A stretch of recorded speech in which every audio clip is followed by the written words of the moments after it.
Assalamualaikum warahmatullahi wabarakatuh. Pemirsa, jumpa lagi bersama Orasi. Semua bisa bicara di sini. Pemirsa, alhamdulillah 4 bulan sudah berjalan pemerintahan hasil pemilihan umum 2024 yang secara serentak. Banyak harapan yang digantungkan di sana, dan dalam perjalanan 4 bulan tersebut sudah menunjukkan gejala-gejala. Tapi tidak terlepas dari besarnya harapan, dan itu tidak lepas juga dari adanya tantangan-tantangan. Telah hadir bersama kita narasumber, dan kita tahu persis siapa beliau, dan hari ini hadir di Jambi bersama anak muda, bersama Jari Jambi, mendiskusikan. Kebetulan tadi sudah selesai melaksanakan dialog kebangsaan dengan tema Indonesia, harapan dan tantangan menuju Indonesia yang dicita-citakan. Dan tadi kami melihat bahwa dalam diskusi itu cukup hangat, muncul Indonesia gelap, muncul makanan bergizi gratis, kemudian ada yang pesimis dan ada yang optimis.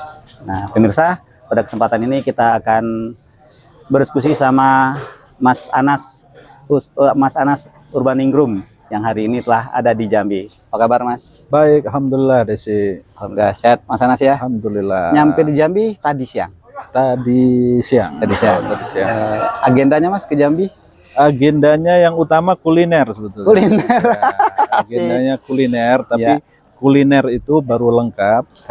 Kalau kuliner dalam pengertian makanan ya, makanan, minuman, banyak yang khas di Jambi, tetapi juga kuliner pikiran, kuliner gagasan, kuliner untuk ikut mencermati perkembangan baru, cerita-cerita tentang realitas di Jambi. Jadi kulinernya kuliner yang komprehensif, gitu. Biar imbang. Biar imbang ya. Jadi tidak hanya batin, tidak hanya fisik aja yang diberi makan, tapi juga kuliner secara psikologis. Betul. Oke. Persis. Nah, Mas Anas, mungkin kita langsung aja nih. Pemilu kan sebagai perwujudan kedaulatan rakyat. Hasil pemilu itulah yang mencerminkan pemimpin yang didukung oleh rakyat. Karena sistem kita adalah sistem demokrasi, one man, one vote, one value. Dan suara terbanyak adalah sebagai pemenang. Dalam tanda kutip belum tentu yang terbaik, tetapi karena sistem demokrasi kita seperti itu. Kalau menurut pandangan Mas Anas, harapan apa yang paling besar yang digantungkan oleh rakyat dengan persentase pemilih hampir 73%? Kalau mau dibahasakan sederhana sebetulnya, baik berdasarkan berbagai hasil survei maupun tanpa survei pun sebetulnya kita tahu harapan rakyat itu apa. Harapan rakyat itu kalau mau dibahasakan sederhana, tetapi mewujudkannya yang susah, ya kan? Harapannya apa? Perbaikan hidup rakyat, kan begitu. Perbaikan hidup itu paling sederhana, yang dimaui rakyat itu adalah keadaan ekonominya makin baik, kan gitu. Pendidikan anak-anaknya berjalan dengan lancar, ya kan? Kemudian juga kesehatannya makin baik, lingkungan sosialnya juga harmoni tanpa konflik. Nah, itulah hidup yang diharapkan oleh rakyat gitu. Dari setiap pemilu ke pemilu, baik pemilu nasional maupun pemilu lokal, ya, pilkada itu, kalau ditanya intinya kan itu, rakyat kan berharap hasil pemilu itu, pemimpin nasional maupun pemimpin lokal itu bisa memperbaiki harkat dan martabat atau derajat hidupnya, kan sebetulnya itu kalau mau disederhanakan. Tapi kan itu bukan perkara yang mudah, karena setiap pemimpin ditantang untuk memproduksi kebijakan. Nah, kebijakan itu kan juga tergantung tantangannya, kan? Nah, masuk ke situ. Ya kan, masalahnya apa? Nah, kebijakan itu sesungguhnya mencari solusi dari tantangan dan masalah yang di depan mata, yang dihadapi oleh rakyat. Oke. Nah, bicara tantangan nih. Sepertinya soal saya udah bocor nih, Mas. Saya mau tanya tantangan, Mas sudah cerita tantangan. Yo, tadi kan sudah ada kata-kata Kata-kata. tantangan.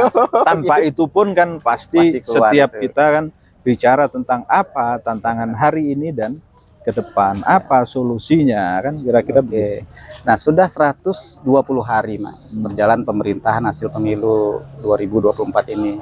Dan beberapa pergerakan yang spontan mungkin itu sudah mulai muncul. Ada istilah Indonesia gelap. Kemudian terakhir Indonesia ini terutama pemerintah daerah gelisah dengan adanya instruksi Presiden nomor 1 2025. Apakah ini sebagai gejala bahwa pemerintahan dalam mewujudkan kesejahteraan, peningkatan martabat tadi sudah dihadapkan pada tantangan di awal ini, Mas? Iya, kalau kita ikuti sebetulnya kan ada dua wajah yang seolah-olah bertabrakan. Wajah pertama adalah dari beberapa survei, tingkat kepuasan publik pada pemerintahan Pak Prabowo kan tinggi sekali. Ya. Sebut saja 80% lah ya. Padahal baru Bayangkan pemerintah baru 3-4 bulan, ya 3 bulan waktu Ya. survei itu, Ya. tapi rakyatnya sudah puas 80%. Ini apa ya kan? Ini kisah tentang apa ini kan gitu. Jadi kalau mau disederhanakan sebetulnya berarti rakyat itu punya tingkat kepercayaan dan harapan yang tinggi, yang meluap-luap ya kan. Nah, tetapi pada saat yang sama dalam waktu 3-4 bulan ini dicerminkan realitas minggu-minggu terakhir ini, pada saat tingkat approval rating pemerintahan Pak Prabowo tinggi, ternyata muncul ya kan, muncul harapan lain yang diekspresikan ya dengan bentuk sikap kritis, ya kan, protes atau koreksi, ya kan, yang tadi Anda sebut misalnya idiom Ya. Indonesia gelap, kabur aja dulu, ya kan, kritik terhadap program misalnya makan bergizi gratis, ya, itu kan lahir sebetulnya kan, Ya. lahir dari harapan yang besar tadi itu. Nah, buat saya hal seperti ini energi positif menurut saya ya. Sebagai energi positif, sebagai ekspresi dari harapan yang besar itu, sebaiknya jangan direspon negatif. Jangan dianggap sebagai ancaman ini. Tetapi ini adalah dukungan yang diekspresikan dalam bentuk desakan gitu, ya kan? Kalau orang bicara awas Indonesia gelap, itu sebetulnya kan harapan jangan sampai Indonesia gelap dong, kan kira-kira begitu. Kalau ada terminologi kabur aja dulu, itu kan sebetulnya harapan agar Indonesia itu keadaannya nyaman bagi siapapun, termasuk bagi anak-anak muda kita yang sekolah ke luar negeri, begitu lulus kembali ke Indonesia itu dapat tempat yang bagus kan, sesuai dengan ilmu, kecakapan, kemampuan dan pengalamannya kan begitu. Jadi menurut saya perspektifnya yang harus lebih lebar, lebih positif ya kan, lebih ke depan di dalam melihat hal-hal seperti ini. Berarti dua wajah tadi itulah yang hari ini mungkin yang harus ya bukan islah ya, tetapi karena memang dalam hidup ini Mas ada yang mendukung dan ada yang kontra. Betul. Udah pasti ya.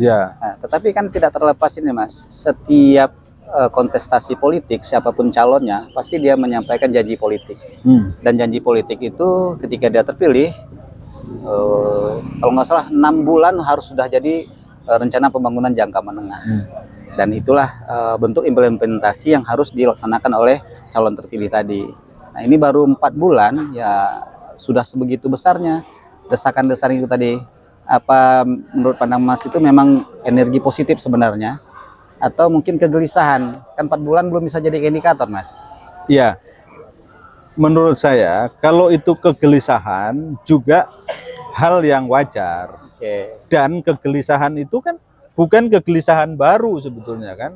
Itu kan kegelisahan yang akumulatif kan. Ya, dari Ya kan, proses. dari waktu ke waktu kan, Dari periode gitu. ke periode ya, Mas, dari ya. periode ke periode kan, dan kegelisahan itu sebetulnya kalau perspektif saya itu kan ekspresi dari rasa cinta pada republik ini. Oke. Loh, kalau bayangkan kalau ada rakyat tidak gelisah ketika ketemu realitas yang belum sesuai, kan itu justru bahaya.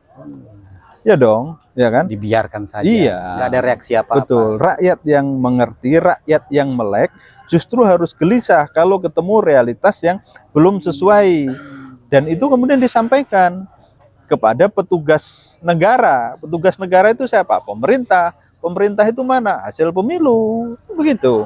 Ada eksekutif, ada legislatif. Betul. Jadi kalau begitu, Mas, apa sih yang menjadi tantangan terbesar bagi penyelenggara negara ini, baik pilpresnya, kepala daerahnya, ataupun mungkin legislatifnya? Karena ini kan satu kesatuan, Mas.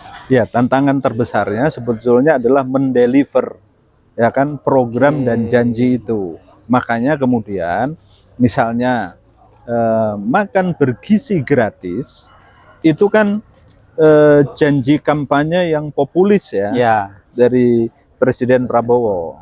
Dan kalau dikaji kan, disurvei dulu waktu itu, salah satu faktor penting yang membuat rakyat pemilih tertarik mendukung, ya kan, Pak Prabowo, itu kan program ini. Karena program ini kan populis, program yang mudah dicerna oleh pemilih kita, oleh rakyat kita. Tapi kalau program yang daki-daki, ya kan, yang butuh gitu, ya kan, dicerna berkali-kali kan, itu hanya kalangan menengah atas yang dengan segera, dengan cepat bisa mencerna. Tapi kalau kebanyakan pemilih kita makan gratis, nah, kan cepet itu. Konkret ya. Ini katanya ya? Iya. Nah, itulah yang kemudian diterjemahkan menjadi kebijakan. Nah, ketika itu diterjemahkan menjadi kebijakan, bertemu dengan realitas, kapasitas fiskal kita kan sedang kurang baik lah ya, kurang baik. Karena memang ya kondisi ekonomi kita belum tumbuh dengan sangat normal. Yang kedua, utang kita kan makin besar, ya kan. Banyak proyek-proyek infrastruktur pada 10 tahun terakhir itu kan sumbernya kan banyak utang kan. Betul, Mas. Nah, realitas kemampuan anggaran kita ini kemudian memaksa ada refocusing, kemudian realokasi, dan itu dinarasikan dengan bahasa efisiensi. Nah, efisiensi itu kan sebetulnya kan peristiwa yang baik. Oke. Tapi jangan dijelasin dulu, Mas, karena ada yang mau lewat berikut ini. Oh, Oke, ya harus pemirsa, dikasih kesempatan. Pemirsa, jangan kemana-mana, tetap bersama Orasi. Semua bisa bicara di sini. Oke.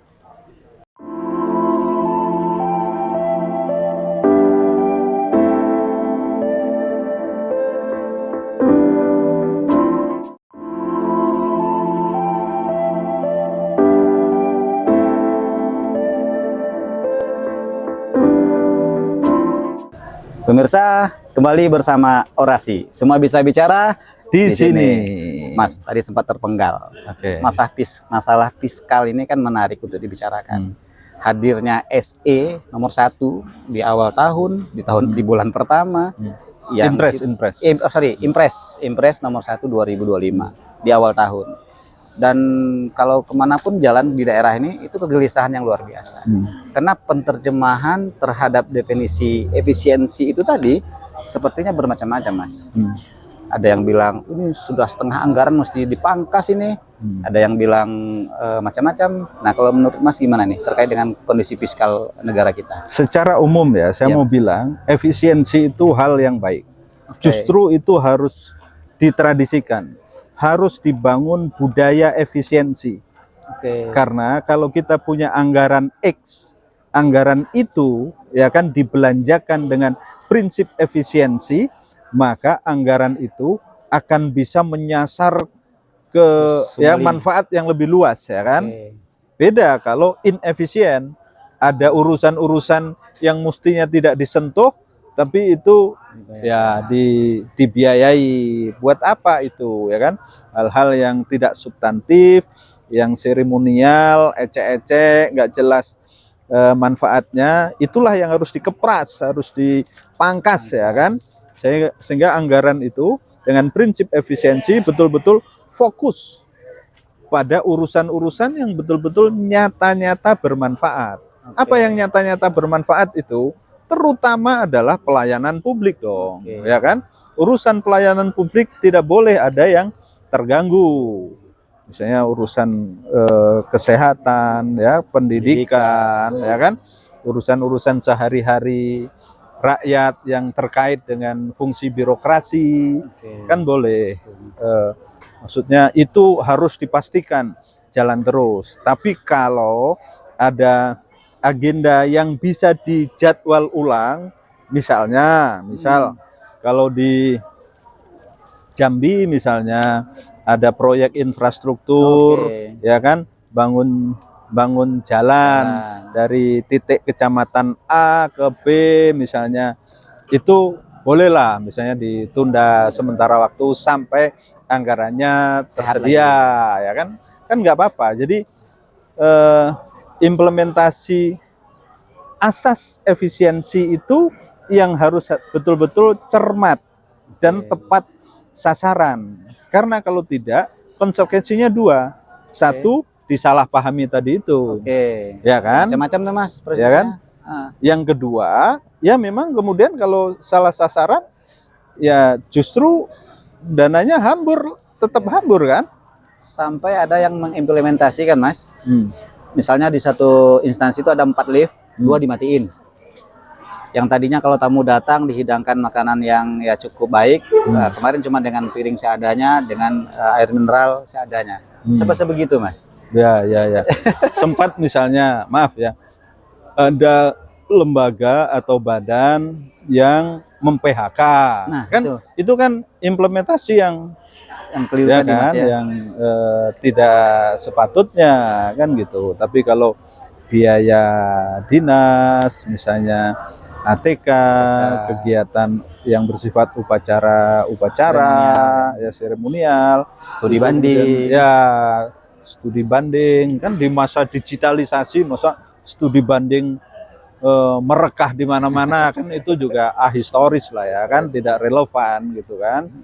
Jadi kan Pak Prabowo pernah bilang perlu studi banding untuk IKN di 3 negara misalnya. Ya oke, maksudnya itu implementasinya studi banding itu kan bisa bersifat digital. Ya kan? Di mana ibu kota negara di Turki misalnya, ibu kota negara di India, ibu kota negara di Mesir misalnya. Kalau masih kurang, kita punya KBRI kan? Kita punya KBRI di negara-negara itu. Biarkan mereka yang ya kan mencari bahan-bahan yang dibutuhkan itu. Jadi ini kan soal implementasi kan, soal cara, soal pelaksanaan gitu. Jadi isunya ya kan kebijakan efisiensi itu menurut saya itu justru harus didorong untuk membangun budaya kerja yang lebih sehat. Terkait dengan penggunaan anggaran negara. Jangan sampai istilahnya seharusnya kue 1 potong jadikan setengah potong gitu Mas ya. Betul. Yang implementasinya salah tadi. Betul. Termasuk memang juga bagaimana penyelenggaraan pemerintahan daerah kan, ya memang akan sebagian terganggu daerah-daerah yang PAD-nya itu belum besar. APBD-nya pasti akan terkoreksi ya dengan efisiensi ini ya kan. Tapi daerah-daerah yang PAD-nya sudah besar, postur anggaran daerahnya, APBD-nya sehat, ya akan berjalan relatif normal. Tapi kan kita harapkan keadaan ini kan keadaan sementara sehingga tahun depan akan ketemu format misalnya yang lebih lebih pas, ya, betul. lebih pas. Bahkan sebelum tahun depan misalnya ketika ada misalnya APBNP perubahan, perubahan, ya. itu kan bisa ada penyesuaian penyesuaian. Tapi yang perlu kita ingatkan adalah bahwa isu efisiensi ini memang juga akan lebih lancar kalau, ya kan, kalau dipandu oleh teladan yang ya dong, ya kan. Jadi memang pemimpin-pemimpin puncak Harus itu lebih betul-betul teladan. mempraktekkan, mempertontonkan efisiensi itu di depan rakyat. Sekarang rakyat ini kan matanya makin lebar, Semua, ya kan, benar, telinganya makin lebar, apalagi dengan medsos. Dengan satu foto semua peristiwa itu Bisa kebaca bisa semua. terekam, bisa dilihat oleh rakyat banyak gitu. Jadi memang harus betul-betul disiplin, para petugas negara ini harus disiplin. Bicara efisiensi, ya praktekkan betul efisiensi dengan disiplin, dengan penuh teladan. Dengan begitu yang terdampak itu, oh iya ya, pemimpin-pemimpin saya itu sungguh-sungguh gitu. Kalau kan beda, oh efisien, kemudian banyak yang terdampak, kemudian yang bicara efisien itu tidak mempraktekkan itu kan, kemudian bisa jadi masalah kan begitu. Dan menghilangkan trust juga. Betul. Oh ya, disambil Mas, diminum dulu. Ini ada teh apa ini? bunga telang, Mas. Bunga telang? Iya, bunga telang ini tanaman asli Indonesia. Kemarin sangat membantu di COVID, Mas. Ini warnanya kehitaman ya? Biru, Mas. Biru ya? Kita Mas. Nah, ini ada jeruk. Silakan Mas, tapi bagusnya Mas cicip dulu originalnya. Orinya dulu ya? Ya. Bismillahirrahmanirrahim. Oh, ada manis-manisnya ya? Manis-manis campa, manis-manis jambu gitu. Nah, ini nggak ada gula kan? bawaan tehnya, Mas. Oh, tehnya ya? Nah, boleh. Tapi sambil tahan napas ya, Mas. Nah, apa yang terjadi, Mas? Dari warna apa menjadi warna apa? Ya, silakan diaduk, Mas. Oh, oke. Jadi perubahan warna menjadi ungu, keunguan. Jadi ini bukan pergantian warna partai, bukan ya? Mas, bukan ya? Jauh, Mas, jauh. Jauh, Mas, jauh. Jangan-jangan ini ada sponsorship, Mas, ya? Lahir partai baru dari bunga telang kan? Lebih segar. Ya. Ada Rasa 3 perubahan lebih di situ, Mas. Pertama, Pertama, perubahan rasa. oke. Kedua, perubahan warna. Warna. Ini yang ketiga paling dasar, Mas. Cuman agak lama sedikit nanti. Oke. Dari ada menjadi tiada. Oh ya, habis nanti. Ya, kan, habis. Ini dijamin habis nanti. Habis. Nah, ini kan local pride ya. Iya, Mas. Local pride. Nah, ini kan sebetulnya cocok dengan salah satu isu lama sebetulnya kan. Isu lama tentang swasembada pangan, ya kan? Ya. Tapi kan isu swasembada pangan itu kan dari periode ke periode lebih sebagai kampanye politik. Tiap hari khutbah tentang swasembada, tetapi kan prakteknya kadang-kadang dibelakangi dengan impor, ya kan? Impor, impor oke. Tapi impor kan sebetulnya konsepnya untuk menambal kekurangan. Tapi kan kita tidak jarang mendengar ada impor bawang misalnya pada saat panen raya, ya kan? Ada impor beras pada saat panen raya. Ironis tuh, Mas. Nah itu yang begitu-begitu kan mesti dikoreksi. Nah sekarang kan isu ketahanan pangan, kedaulatan pangan ini kan up lagi kan, di-up lagi, naik lagi. Nah salah satu caranya adalah istiqomah, konsisten, ya kan? Kebijakannya konsisten, betul-betul. Ya kalau impor itu terpaksa untuk menutupi kekurangan. Ya, menambal kekurangan. Bukan impor untuk mendapatkan lemak-lemak impor. Lemak-lemak. Ya kan? Iya, iya, Nah, benar-benar, Mas. kalau mendapatkan lemak-lemak impor ya dalam kondisi apapun yang penting Betul. impor. Nah, itu kan melukai nanti Oh iya. para pelaku ketahanan pangan, para petani, ya kan? Nah, itu. Nah, cerita ketahanan pangan, Mas. Ini kan linear dengan program makanan bergizi gratis MBG. Saya masih ingat, Mas, kita pernah swasembada pangan tahun 83. Tuh. Masih kecil kita. Dan waktu itu memang semua kebijakan mendukung ke arah swasembada pangan, ketersediaan lahan, teknologi pertanian, kemudian penyuluh-penyuluhnya ditatar, dibina, sehingga petani itu mendapat keterangan yang ya nggak jauh. Pokoknya energi semuanya diarahkan ke sana. Nah, apakah hal yang sama juga bisa terjadi seperti di tahun 83 itu, Mas? Menurut saya potensinya besar. Potensi besar. Satu, ya kan? Lahan kan tersedia dong. Masih banyak, Mas. Kan masih banyak lahan kosong, bahkan lahan nganggur, lahan mangkrak, Lahan tidur. yang suratnya dikuasai orang-orang tertentu, tapi kan mangkrak itu nggak diapa-apain kan.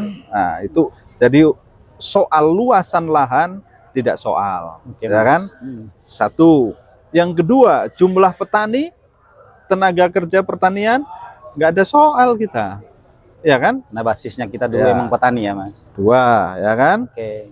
Yang ketiga, teknologi pertanian itu kan berkembang, bahkan bisa mengadopsi, ya kan, teknologi pertanian dari negara-negara Ya. tetangga, ya kan.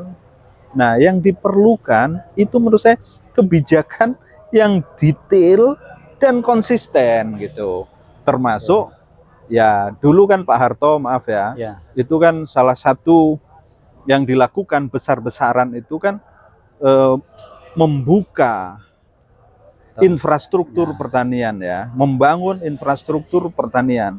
Nah, itu yang beberapa periode terakhir itu kan agak kurang ya. Kurang ya. Nah, itulah yang harus digenjot juga gitu ya, infrastruktur pertanian itu, irigasi, bagaimana saluran-saluran irigasi teknis, ya kan, makin baik, bendungan, embung-embung, ya. Sebetulnya periode Pak Jokowi kemarin di banyak tempat sebenarnya muncul itu ya, penyuluh. Nah. Itu sangat penting dan masih kurang. Oke. Masih kurang. Kenapa penyuluh penting? Karena petani kita kan tingkat pendidikannya kan sebagian masih rendah. ya, masih rendah. Itu butuh pemandu yang detail dan telaten, ya kan. Betul. Di desa-desa itu. Satu lagi yang diminta ini, Mas, dalam era kepemimpinan Prabowo Gibran ini, swasembada energi. Nah, apakah itu juga sama seperti swasembada pangan tadi, optimismenya, atau ini lebih berat lagi? Ya, Tapi jangan dijawab dulu, Mas. Oh, ya. Karena masih ada Karena yang lebih mau- penting lagi energi ini.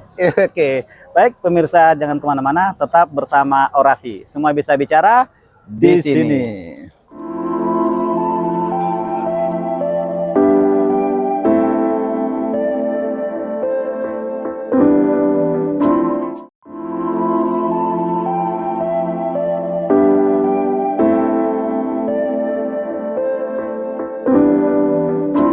Pemirsa, kembali bersama Orasi. Semua bisa bicara Di sini.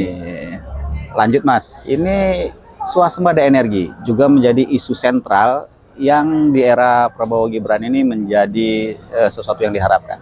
Nah, seoptimis apa, Mas? Ini bisa terwujud atau sama dengan kondisi di swasembada pangan tadi? Ini lebih menantang. Oke. Jadi lebih menantang karena sebetulnya sama dengan konsumen pangan, konsumen energi ini kan, ya kan, makin besar, makin besar. Jadi dulu misalnya dalam hal minyak, misalnya, kenapa dulu kita bisa menjadi eksportir? Karena produksinya besar, tapi penduduk kita belum begitu besar. Sebanyak ya. sekarang. Nah, Oke. nah, begitu penduduk kita berkembang makin banyak, produksi kita, misalnya minyak kan turun kan, gitu, turun. Nggak ada separuhnya dibanding dulu. Jadi memang produksi harus digenjot, ya kan? Itu tidak mudah, tapi dengan kebijakan yang tepat sebetulnya bisa dinaikkan. Satu. Yang kedua kan konversi energi ya, ke energi yang lebih hijau, lebih ramah lingkungan, ya kan? Nah, misalnya gas lah, ya kan? Gas. Dulu ketika konversi dari minyak tanah ke gas, Ya. itu kan ada dinamika Ya, juga. gejolak juga Mas. Ya kan? Benar. Ada dinamika. Nah, kemarin ketika mau ada manajemen yang pengelolaan yang lebih bagus, lebih terkelola, lebih terkontrol, ya ada gejolak. Ya mungkin persiapannya yang belum rapi betul. Tetapi isunya ya kebijakan yang tepat, hanya memang perlu persiapan yang lebih matang, terutama detail-detail di lapangan kan itu rumusnya begitu. Selalu setannya ada di detail kan, masalahnya itu di detail-detail itu. Jadi kebijakan yang bagus kalau detail implementasinya itu kurang rapi pasti soal. Jadi ini menjadi pelajaran hikmah bagi pemerintah yang kebijakan sebagus apapun itu harus detail dari A sampai Z itu disiapkan dengan baik ya. Kemudian ya banyak potensi energi lain yang belum tergali dengan baik, termasuk juga bagaimana potensi energi kita itu hasilnya tidak dibawa keluar. Tapi prinsip dasarnya adalah memperkuat ketahanan energi itu bagian dari memperkuat kedaulatan bangsa. Dan sekali lagi itu tidak bisa hanya dipidatokan, tidak bisa hanya dikhotbahkan, tidak kalau bahasa presiden kita itu tidak bisa hanya omon-omon, ya kan? Jadi tidak boleh omon-omon untuk omon-omon, ya kan? Tapi omon-omon untuk menjadi kebijakan yang bagus, diimplementasikan secara detail dan terdeliver dengan baik. Nah, itu harapan rakyat begitu, kira-kira begitu. Nah, sebenarnya masih banyak lagi nih Mas yang mau didiskusi ini, karena keterbatasan waktu juga. Ya, nanti kita lanjutkan di sini juga. Di sini juga, insya Allah Mas. Oke. Mungkin sedikit closing statement Mas terhadap harapan dan tantangan menuju Indonesia yang dicita-citakan ini. Pertama, pemerintah yang diberi mandat, diberi amanah oleh rakyat itu mesti menunaikan tugas dengan lurus, memegang teguh komitmen dan bersungguh-sungguh. Satu. Yang kedua, dalam proses implementasi itu jangan anti kritik. Oke. Terbuka, jangan anti kritik. Jadi kalau ada yang kritik, yang mengingatkan, yang mengoreksi, serap saja. Itu sesuatu yang justru bermanfaat untuk perbaikan-perbaikan. Karena tidak ada kebijakan sebagus apapun yang implementasinya sempurna. Kritik koreksi itu kan untuk perbaikan, penyempurnaan terus-menerus. Justru diperlukan itu. Jadi para petugas negara, ya kan, itu telinganya harus makin tebal. Ya kan, nggak boleh tipis ya Mas. Ya, jangan tipis. Karena memang tugas rakyat itu salah satunya ya berteriak gitu. Berteriak, yang teriakan itu kalau diolah justru akan menjadi energi yang baik bagi pelaksanaan tugas yang hasilnya lebih baik lagi. Oke, terima kasih Mas Anas yang sudah berkenan mampir di Dialog Orasi. Iya, ya kan. Orasi ini justru harus didengar, ya kan. Karena ada di sini. Terima kasih. Sehat selalu, selamat beraktivitas dan alhamdulillah bisa mampir di Jambi dan mudah-mudahan lain waktu punya kesempatan lagi Mas untuk berdiskusikan yang lebih tajam lagi. Amin. Karena memang ya ini kan era baru. Pergeseran kebijakan pasti menjadi sesuatu yang bergejolak. Tetapi kalau kami melihat Mas optimis di sini, karena adanya gejolak tadi, kalau boleh saya tangkap itu adalah cara pandangnya yang beda. Tetapi optimisme yang Mas bangun itu adalah justru itu harus dia pandang secara positif, sehingga itu bisa menjadi energi dan untuk melanjutkan yang sudah ditetapkan sebagai janji politik yang akan dituangkan di dalam rencana pembangunan nasional jangka menengah dan jangka panjang. Persis. Makasih Mas ya sudah mampir di Orasi. Baik, sama-sama. Dan sehat selalu. Dan Amin. kami berharap kita bisa bersua lagi di Orasi. Oke, pemirsa, harapan dan tantangan menuju Indonesia yang dicita-citakan. Harapan ada, tantangan ada.